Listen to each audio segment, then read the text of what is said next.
আজকে গণেশ চতুর্দশীতে বানিয়ে ফেললাম মোদক। বন্ধুরা দেখো রেসিপিটা একটু।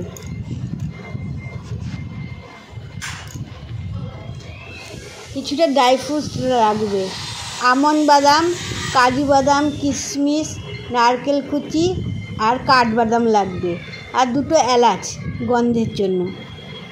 কড়াইতে ঘি দিয়ে এর মধ্যে ড্রাই ফ্রুটগুলো একটু ভেজে নেব যাতে ভালো গন্ধ আসে। যেহেতু এটার মধ্যে নারকেল কোড়া আছে, এটা ভাজলে নারকেল কোড়াটা ভালো লাগবে খেতে। বাচ্চারা তো ড্রাই ফ্রুট খেতে চায় না, এরকম করে যদি করে দেওয়া যায় খুবই ভালো লাগে তাদের। কিছুটা ময়দা দেব ঘিয়ের মধ্যে।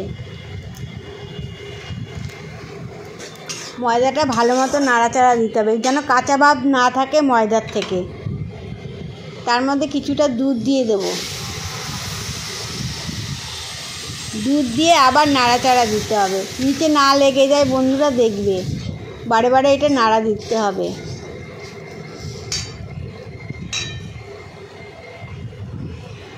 এরপরে গুঁড়ো দুধ দিয়ে দিলাম কিছুটা আমি।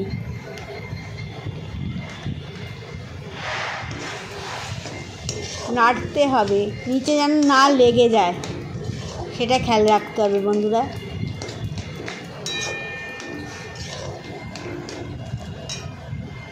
একবার বাচ্চাদের করে দিও।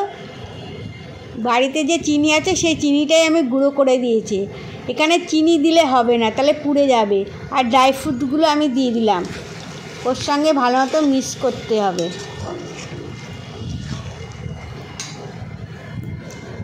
আর এলাচ গুঁড়োটাও দিয়ে দিলাম, এতে গন্ধ সুন্দর আসবে। আমাদের আজকে মোদক তৈরি হয়ে গেল।